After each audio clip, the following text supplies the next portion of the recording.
We're live, and we've got our first person in there. So we know that people can see us. Thank you very much. Hello, and thank you for joining us in the Salon. I'm Adam Smith. I'm the Program Director for Dementia Researcher, and I'm delighted to be hosting our second gathering of the day. And this evening, we're going to be exploring the topic of understanding and promoting person-centered care in care homes. I can't remember. Was it one of you two that suggested this topic? I think it might have been. I did. When we put the call out. Well, I'm glad you did, because it wasn't on the original list, and it's an amazing topic. So in these Wednesday gatherings, we explore research and career topics, and to get hopefully some new perspectives, and to educate and entertain and maybe drive some change or give people some new ideas. I've been trying to sell this as mini TED Talks. So no pressure to deliver, but this is your TED Talk moment. Where we start with a 30-minute live stream for those who haven't already joined one of our sessions, and this includes thought-provoking, informative talks from two great speakers who each have a unique take on this topic through their own work and experiences. Then we have a little discussion. We spend about 30 minutes in the live stream, and then hopefully everybody who's watched that will stick around and join both of our presenters and myself in the chat, where we will take your questions, hear your thoughts and opinions and experiences on this topic as well, and we'll have a nice chat in the group afterwards, and then we summarize those that discussion to post against the recording, so anybody who couldn't join us in live can watch it in catch up. So if you're watching on catch up, thank you very much. Let's get on to some introductions. Our two speakers today are Dr. Isabelle Latham. Hello, Isabelle, and Andreia de Paiva. Oh, I still made that wrong. Paiva. Andreia Paiva. Exactly. Hello, both of you. Andreia is a PhD student. I don't know. Hold on. And my notes say Andreia is a PhD student at the University of Bradford, soon to be University of Surrey. Does that mean you've submitted? Have you got a date for your Bible? I am close to submitting. Yes, next month. Fingers crossed. Thank you so much. Although I'm going to say thank you for taking time out from that to do this with us today, but you're welcome for the much needed escape, an excuse to not be writing. Thank you. Andreia works within a team which is a kind of leading a lot of work in care home research from the University of Bradford, along with other institutions as well that Isabelle's affiliated with. Andreia has a master's in clinical psychology, specializing in cognitive behavioral integrative psychotherapy. And Andreia is passionate about mental health, neuropsychological research, with an interest in dementia, well-being, psychosocial factors of health, cognition, and aging. Isabelle is a postdoc and researcher in residence at Hallmark Care Homes, and was previously a senior lecturer and research fellow at the Association of Dementia Studies in University of Worcester with Dawn Brooker, I assume. Yes. We love University of Worcester. We've had Nathan Davis, was a PhD student there, has written a ton of blogs for us on our website. So please do take a look at those. Isabelle led the care home action researcher in residence model, and was lead researcher on the evaluation of Namaste care approach, which is very highly regarded. In fact, do you know what? I was sneakily asking ChatGPT for some notes and some facts and stats and things beforehand, which are probably all then made up. But it without prompting, it brought up the Namaste. So ChatGPT is aware of the Namaste care approach. Excellent. So enough with the introductions. Let me get on with the scene. Placing care home residents at the center and heart of care delivery, I think, has long been recognized as being at the center of what good care looks like. One of my very first projects that I worked on when I came to university, when I went to UCL, was the underrepresentation of care home residents in research, and that was kind of nearly 15 years ago now.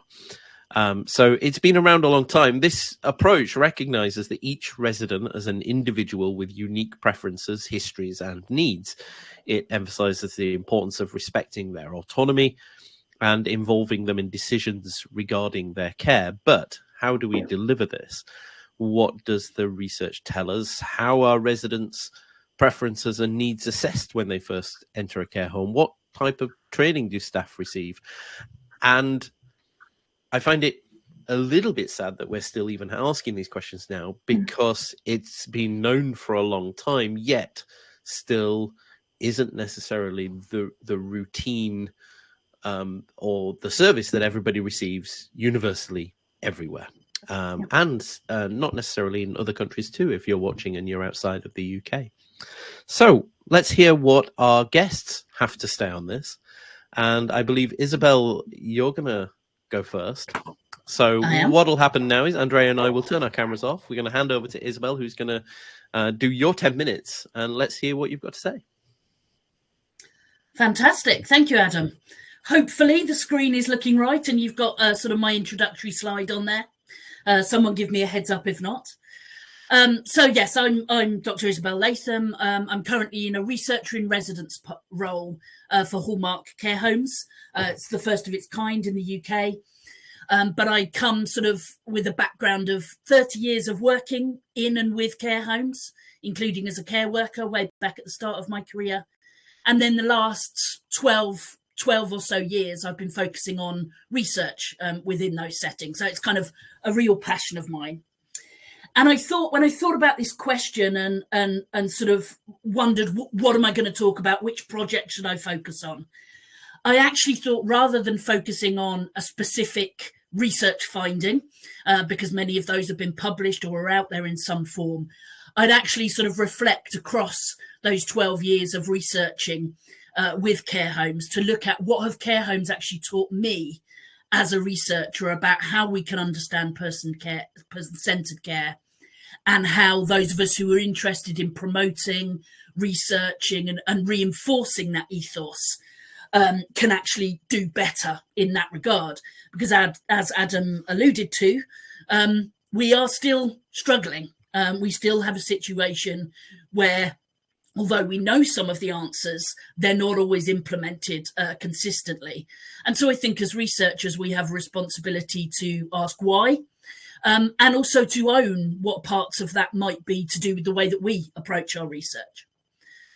So across all the different projects that I've worked on, summarised on this slide here are really the things that I've been taught and the things that I try to take forward in my research now.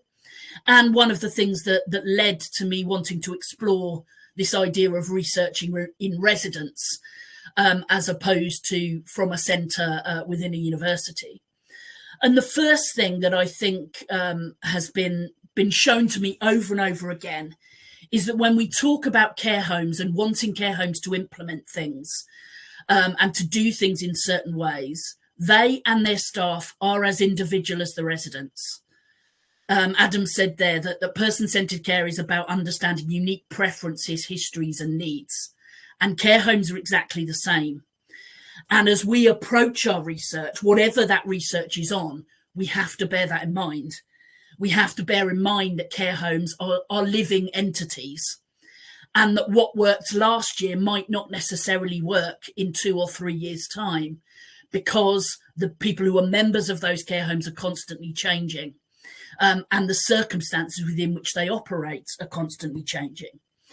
And so I think it's really important that whatever intervention or whatever topic we're looking at as researchers, we allow it to understand that individuality, that what one care home in an urban area struggling to meet staffing needs, maybe with residents from very diverse backgrounds, what that care home needs from whatever it is we're offering is very, very different to a care home in a rural area with a stable staff team that maybe has residents that have lived all their life in that local area.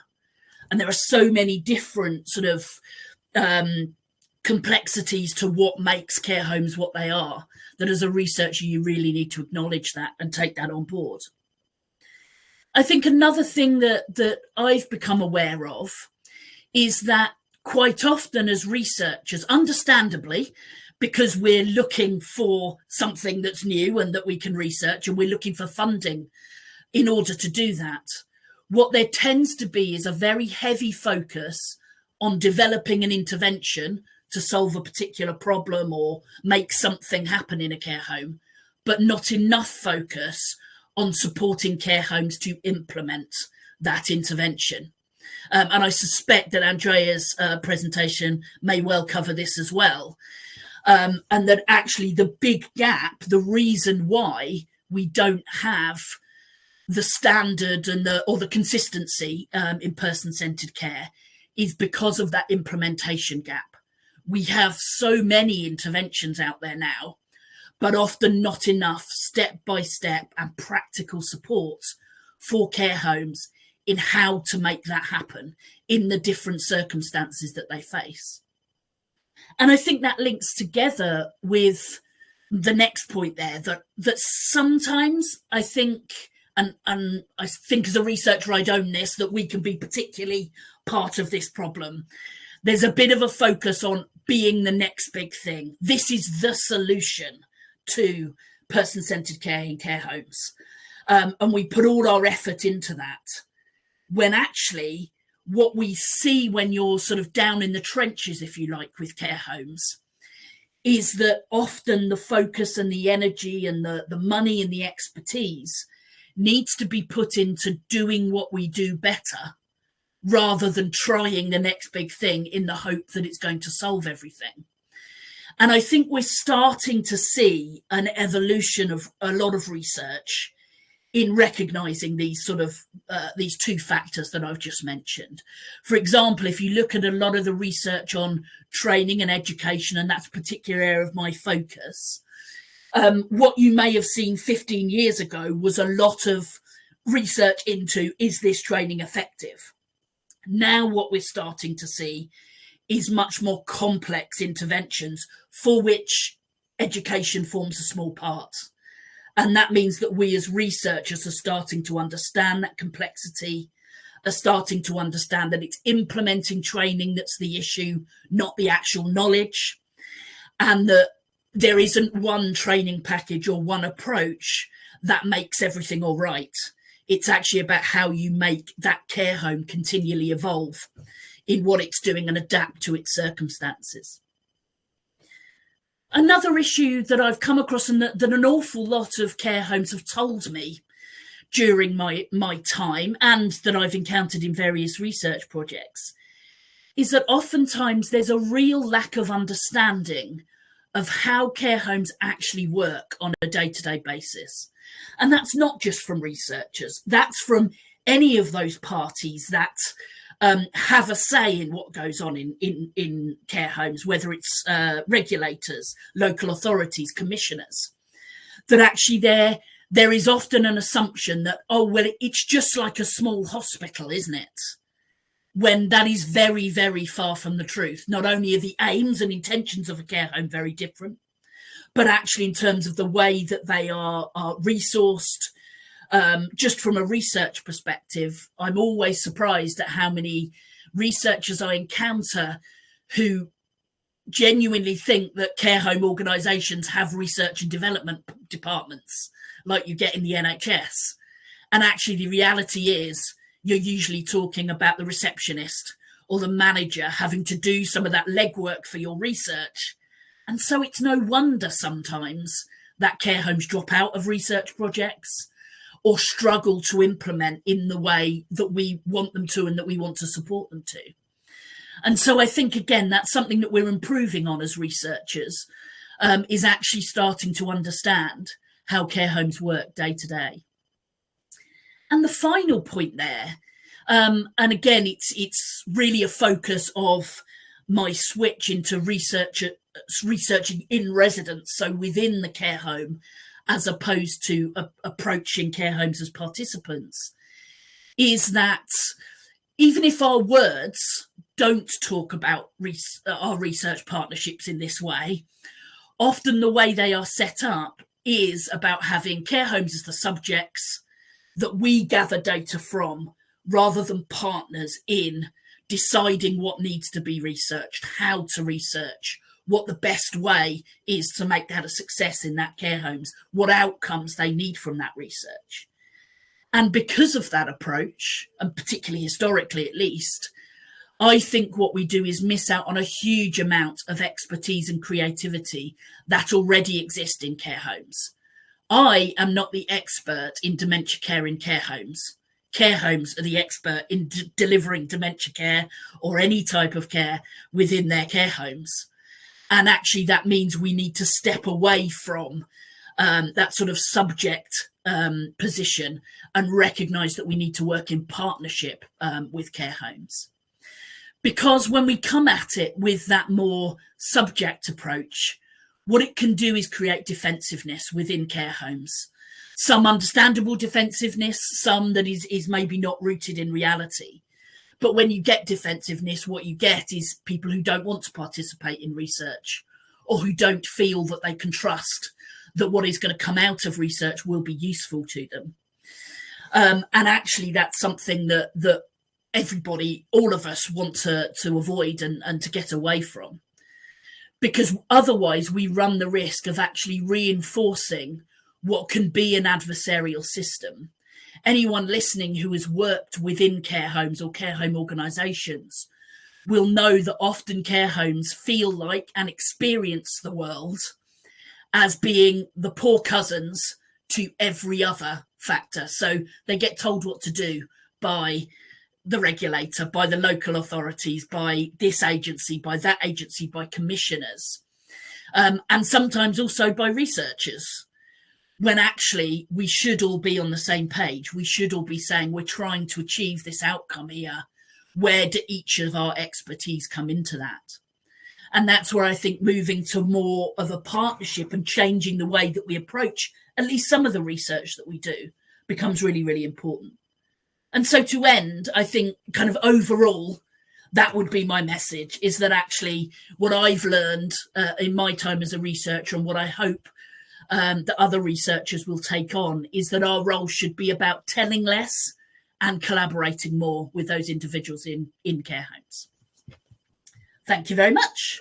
I shall attempt to stop sharing now. Thank you. And honestly, I don't need my notes because you touched on so many points there that I'm personally interested in. I think the first point you made about having to go back and revisit things is a point I've never thought about before, because I've often thought, well, hold on a second. That piece of research found that you needed to do A, B, and C, and that was done 5 years ago. Why, when you come across pieces of research, studies that are happening now, and you're thinking, we already know the answer to that. I think there is something to that, but also it hadn't really occurred to me that the environment in which that intervention perhaps was researched 5-10 years ago has changed, and so you need to update. So that's a good point. And I have a bugbear about implementation. I completely and utterly agree. I was at a meeting last year sometime where fundamentally this group of researchers, because the funding that's available is research funding, not implementation funding. So fundamentally, this study that was initially a 12-month study and had been looking at falls prevention, and it was interesting, it was good, it had come up with a good intervention, but then had just continued to this program had gone on for years and years now through various. When they presented, it was like, this was our first batch of funding, this was our second, this was our third. Because the only funding that was available was research funding. So they just, the research just got strung out and looked at from a different angle, or trying it in a different group of people, because that was the only way to keep it going. Otherwise, you publish and walk away. Absolutely. And so because everybody felt so passionate about this topic, the only way to keep things going was to keep researching it. Although I'm going to plug here for, if anybody's watching this, the Dunhill Medical Trust just this week announced a new funding call, which is called Adoption of Interventions to Maintain or Improve Independence, which specifically says that they are mindful that there are a number of already developed tools and interventions for older adults, and this is about how you scale those and implement them, not about generating new research. So that's a brilliant potential funding call there, which you can find on Dementia Researcher website. More funders hopefully do the same. I saw Alzheimer's Society's funding call as well that just came out today on health inequalities. I think there's a potential there to look at implementation more than new research, although we'll see what people put in for that. Thank you very much, Isabelle. Let's move on to Andreia. Enough from me. Would you like to? Oh, you can't share your screen. I'm sharing my screen for you. Okay, I'm going to do that now, and I'll do that. Just tell me when you'd like slides moved on. Thank you, Adam.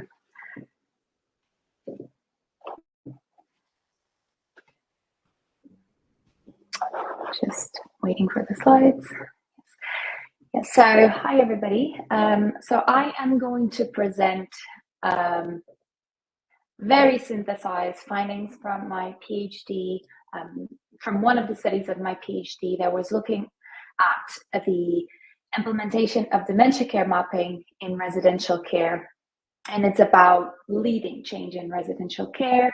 And again, like Isabelle touched on, there's many interventions and we are always looking for new interventions to improve quality of care and quality of life. Dementia care mapping is a tool that has been used extensively, but the implementation, the sustainability of the tool in practice was not seen as cost effective.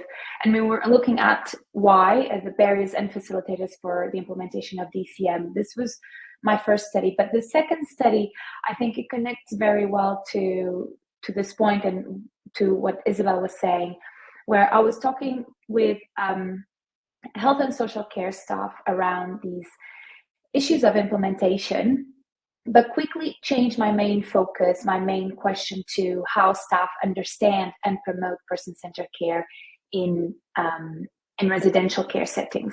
Because if we're looking at interventions that aim to improve person-centered care, we really need to understand how staff understand this concept and how staff promote person-centered care in practice.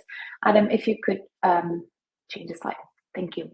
So I conducted a constructivist grounded theory study, again with health and social care staff, to create a process model of understanding and promoting person-centered care in residential care. And what I found, I divided in three subcategories, and all of these categories combine into a main category that I called struggling to connect. And why? So one of the main points that staff told me when I asked them if they could tell me about their understanding of person-centered care, and this was for specifically managers, was this idea that person-centered care is about how care plans are formulated. So, and this is true in a way, because of some regulations, care plans need to be formulated in a person-centered way, but I was not expecting this to be the first thing that they would tell me that person-centered care is. So I continue, going back and forth between the data, and I found that actually staff do a lot more things that are person-centered in practice that they don't necessarily connect to those actions being person-centered. And that's why there's this idea of struggling to connect between the theory and what they actually do in practice. And one of the other main categories that I found really interesting from what staff are telling me is this idea of valuing the individual. But valuing the individual, not just the resident in a care home, but also the staff. So valuing the individual in a care home has to be connected to everything, not just residents, but also the staff. There needs to be an understanding of how staff work, how staff can be valued in order to improve and promote person-centered care in practice. If you could move on, Adam, please. So this process model, like I said, had three main categories. valuing the individual, formulating care plans, and being and doing person-centered care. And these are all interconnected and explain how staff comprehend and advocate for person-centered care in practice. I'm going to share some quotes to help explain these results that I found interesting to share with you, instead of just bringing you all the theory. If you could move on, Adam, please. So, for example, here I asked a participant, "Can I ask you what you understand by person-centered care?" And they said that everything we do is based around the individual resident, taking into account all their likes and dislikes, all their problems, so that every care plan is different, is personal to them, and we got to learn more about them so we can meet their needs. And this is very true. But again, the first idea that comes out of them is this: okay, person-centered care is about care plans, and I continue to ask myself why staff would say that. And it was very clear that the interactions that staff have with individuals, particularly for care assistants, they wouldn't necessarily think that that's person-centered care, because for them is very natural to them to be like this. If you could go back to the other slide, Adam, that way I can explain it a bit better. To the other one with the photo. Yes. So here, when we look at the being and doing person-centered, is all about staff being natural. It's natural to them to being person-centered. So they don't necessarily connect this idea of how they're connecting and treating the individual as being person-centered. But also another aspect that I found really interesting, and I believe that we all have heard this, is around the idea that in care homes, if you don't document it, it doesn't happen. So this big burden around paperwork is a huge detriment to promote person-centered care, because what managers and participants in the study that were mostly managers, what they were saying is that if they didn't have to spend so much time filling out paperwork, they would be able to spend more time with the residents. And they all say that if you look at care assistants, if you talk to them, they will give you different answers than the ones that I'm telling you, because they know the individual, and they won't necessarily realize that you have to document the little things that happen in practice in order to prove that they are doing person-centered care. And so again, is this disconnect between the being and doing person-centered, that they are natural person-centered, is the little thing that matters, to the idea of formulating care plans as a way to promote person-centered care in a residential care setting. If you could move on, Adam. The other one and the other one. For example, here, one participant asks that the burden of paperwork is one of the things that would change in order for them to really be person-centered, in order for them to be able to connect with individuals and to provide just better quality of care. For example, they say, I agree with that. If I did less paperwork, I could spend more time with the citizens. And then there are times I physically cannot do activities because I need to catch up with paperwork. And they ask that this paperwork would be minimized, because that way they could actually have those interactions with the residents, the little things that matter in practice that actually makes them valuing the individuals and makes them provide the better person-centered care. If you could go back or move on, sorry. This quote connects to the category around valuing the individual, but not just the individual, the resident, but the whole staff. So, for example, a participant said, to me, person-centered care is very much about what matters to the person. And I've only just very recently come to realize that person-centered care applies to everybody and not just the residents. As we would say, it could be a patient if you're in a hospital. This term applies to the whole system.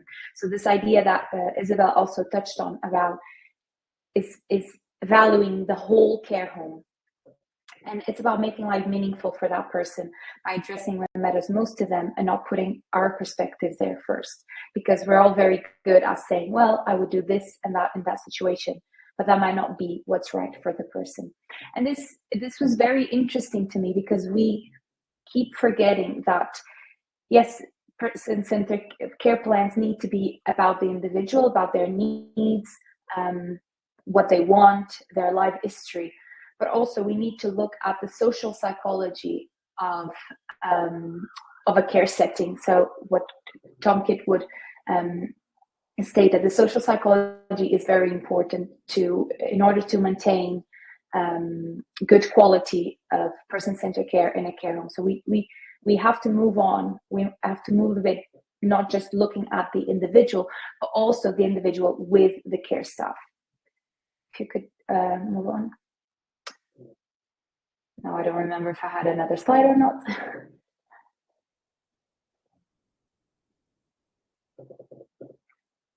So just making a bit of a summary, but before that, these are the quotes around this aspect of the little things. The little things is about the interactions. For example, giving someone their favorite mug. These are very much person-centered actions, but they don't get documented because staff are just being natural person-centered. To them, it's natural, it's how they are. So they say, why do we have to document it? For example, participants said, the number of times I walked by and staff would be doing something with the residents, and they would say, oh, I've just done so-and-so. They enjoyed it. And I'll go, have you documented? And they haven't captured, they haven't documented. They do so much good work, and it doesn't get documented. And I think this is a really important aspect that we have to consider, especially if we're looking at dementia care mapping that looks at picking up those interactions between staff and residents. But if we're looking at the bigger picture around how policies and how staff have to show that they're doing person-centered, we have to look more about how observations could help, observational tools such as ECM, because these are the interactions that are occurring, and staff are not documenting the good things because they're probably not being told that these positive aspects have to be documented, not only just so-and-so drink his tea. So I think we need to reframe how we are asking care home staff to report around what person-centered care is, how person-centered care is happening in care homes. And maybe we would see much more positive aspects around how staff are dealing with the individuals, how they are actually interacting with the residents, instead of just having this burden of paperwork that sometimes it only changes the name of the person, and the care plans are pretty much the same. I think that was my last slide. So again, there's this disconnect between was identifying between the idea of person-centered care being about the care plans and what actually happens in practice. And it's crucial that there's a manager that has leadership skills that is able to translate these principles into practice around positive feedback of these little interactions that matter to staff. This extensive paperwork is able to preventing managers actually from dedicating time to interact with the residents. And they say that care assistants know the residents much better than they do because they don't have the time to spend with the residents. Care staff do value the individual residents, and they do emphasize the importance of recognizing their unique traits, preferences, and choices. But if we look at the VIPS model of person-centered care, we want to make sure that it's not the task that is person-centered, it's how the task is done. That is what person-centered care is about. And I think we need to remind ourselves of that, and making sure that these genuine care staff actions are reflected of a natural person-centered care approach in care settings. think that is it. I have one more slide. Thank you. Oh, sorry. Did you have one more slide? No, it was just the thank you slide. So that's all.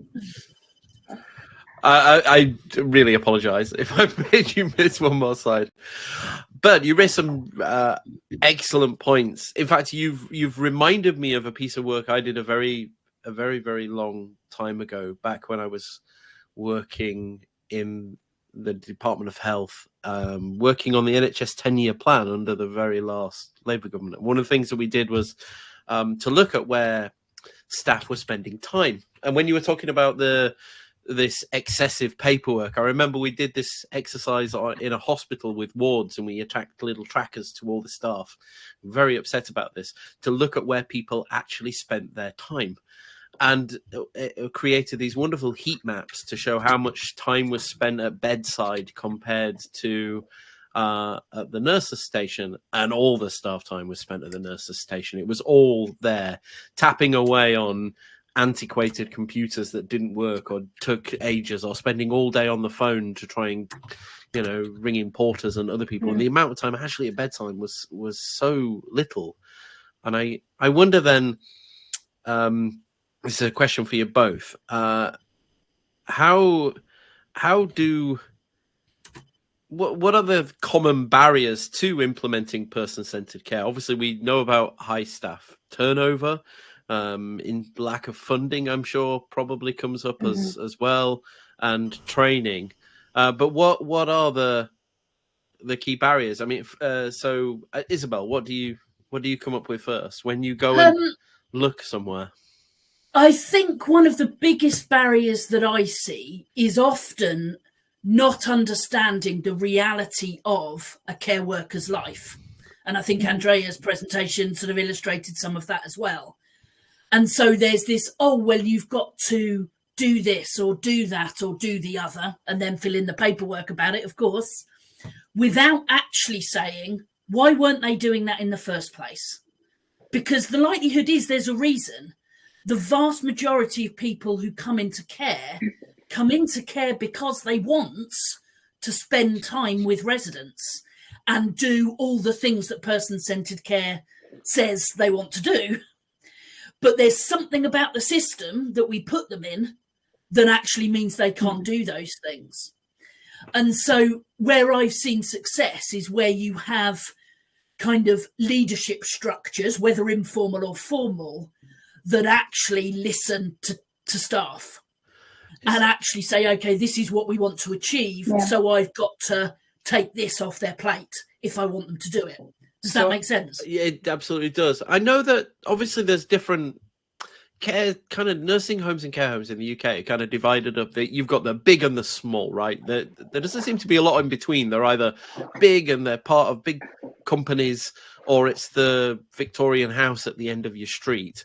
Is one way better than another? Are those smaller care homes better or worse at person-centered care, or does having that kind of corporate structure and lots of rules and training systems and standardized SOPs, does that help, or does that move away from allowing people that chance to just come in and do what they think is the right thing to do?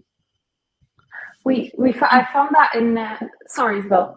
No, I was going to say you go first, because so in my review for my PhD, one of the points was around leadership, like Isabelle talked about, having that clear leadership. And again, I know managerial leadership are two different contexts, but actually having a manager with the right leadership skills to move to help engage staff in interventions, implementation, but also promoting person-centered care is one of the biggest facilitators that we found.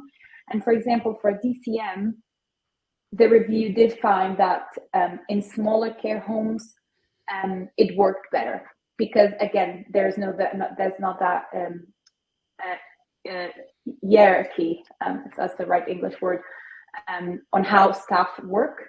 So they all have a good communication. They all have good engagement with each other. So there's not those barriers that you would find in bigger corporations. And I'm sure it's the same with other interventions. Sorry, I realise that might put you in an awkward question, Isabelle, working for Hallmark. But I mean, that's absolutely fine.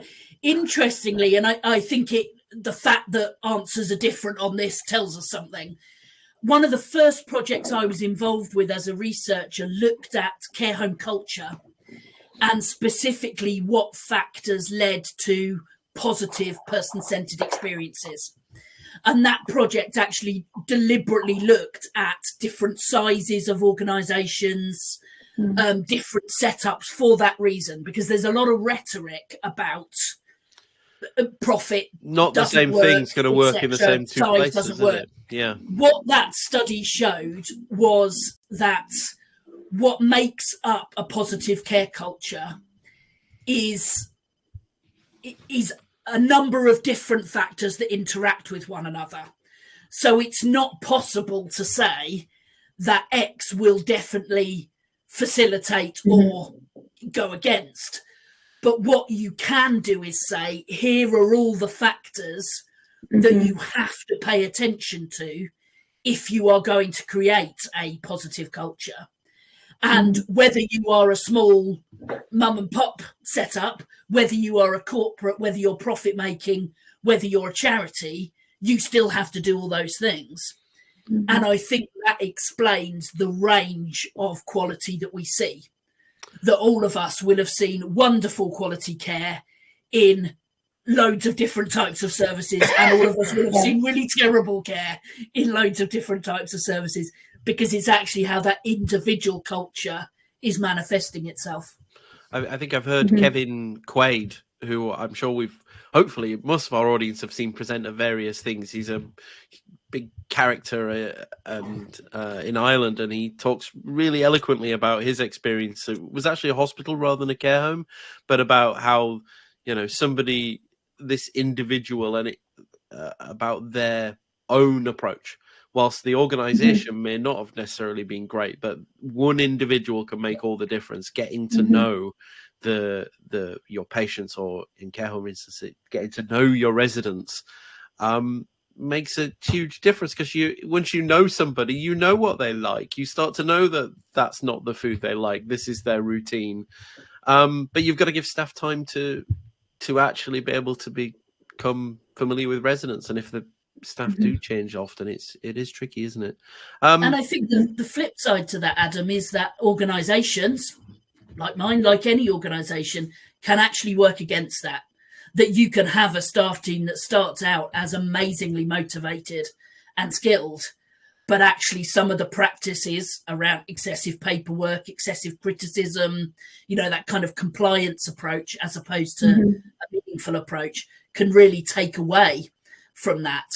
And I think that's the grey area, if you like. Well, and I hate to say it, but some of that's got to come down to just paying people better, hasn't it? If you pay people a proper wage and recognise that job that they're doing is valuable and worthwhile, then people who are paid well and happy stay in their job. Absolutely. Absolutely. It's the most frustrating thing, I think, that often the best workers, eventually they will end up leaving because they can get more money elsewhere. And that's the reality. Whereas actually what you want is a sector that people want to stay in, want to continue doing that. And with the obviously growth of older population, it's not like at the moment there's only, like, if you work in health or you work in a university, so many people are frustrated because there's literally only kind of two places they can work, aren't there?